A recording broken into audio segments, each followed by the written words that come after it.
I'd like to look now at urinary frequency. Many men in their 50s and 60s find they have to go to the toilet urinary-wise maybe 3 or 4 times a night. Now that is indicative of an inflamed prostate. You see, the prostate gland is like about the size of a small walnut, and the urinary tubes go through the prostate. So if the prostate's inflamed, it can squeeze off the urinary flow. So an inflamed prostate can be helped by a herb called Saul Pimento. Saul Pimento reduces inflammation of the prostate gland.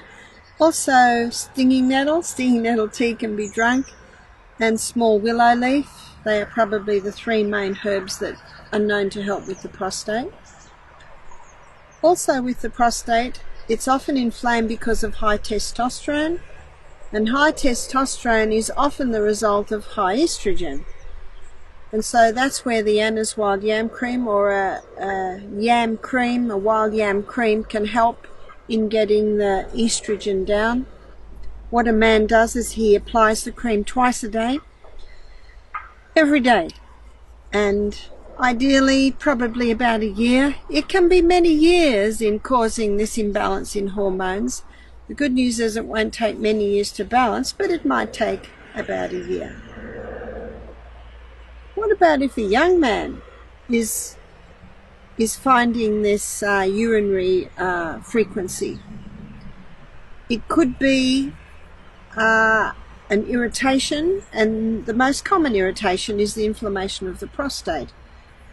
Now, what can cause inflammation in the prostate is lack of zinc. So whether it's because of prostate cancer or inflammation, it's important to take zinc. I have to talk about another area now that may contribute. Every time a man ejaculates in the sexual act, he totally depletes his zinc supplies. So if a man is masturbating, or if a man is looking at pornography and overdoing that area, he can suffer a dramatic depletion in zinc. And that depletion in zinc means that his testosterone levels can go too high, because it is zinc that keeps that under control. So how do we get zinc? With a man in this situation, he needs to be taking a supplement of zinc, and the recommended daily allowance he will read on the container. But the foods that are high in zinc are pumpkin seeds, sesame seeds, sunflower seeds. A lot of grains have zinc, but it's only released with long, slow cooking. So with your whole grains like your millet, your brown rice, your quinoa, they're best done in a slow cooker overnight. But there's something else that will cause a release of the zinc in the grains, and that is the culturing of the sourdough bread. Traditionally in Germany, for thousands of years, the sourdough bread has been used.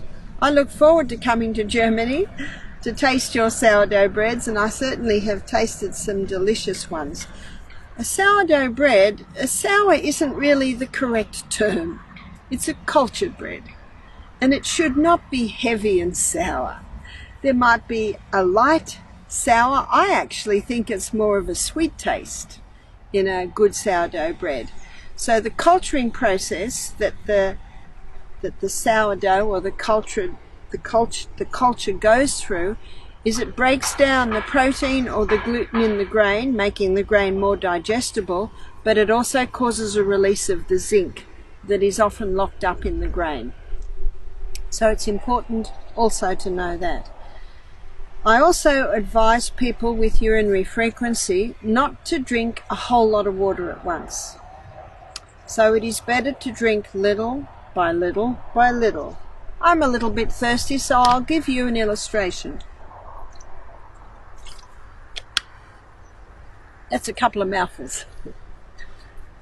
This is an 850 ml bottle, and I aim to drink one of those before breakfast.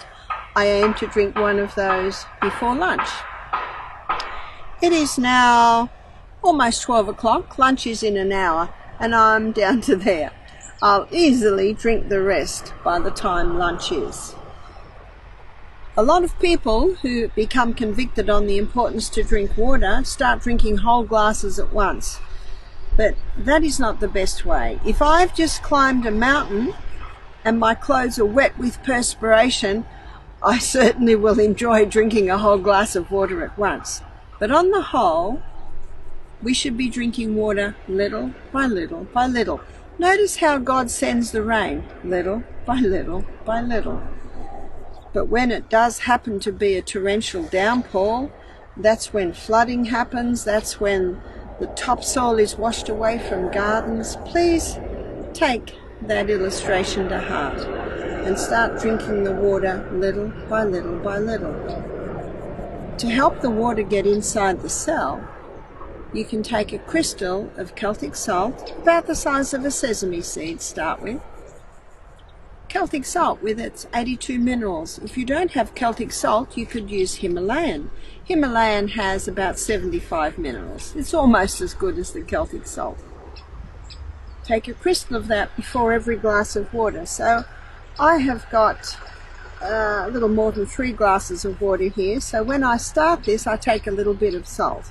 When I'm down to about a third, I take a little bit. When I'm down to about here, I take another little bit. What that salt does, the magnesiums in the salt get the water inside the cell. So I had a lady say to me, I don't drink a lot of water because I have to rush to the bathroom all the time. I said, try this. Try drinking the water little by little by little by little. And try having a little bit of Celtic salt before you start every glass. She came back to me 3 days later. She said it worked. She said, thank you so much. She said, I used to just drink a whole glass at a time. You drink a whole glass at a time, it's not long before that whole glass has to be released. So there's some of the ways that you can help the body to reduce frequency in urination.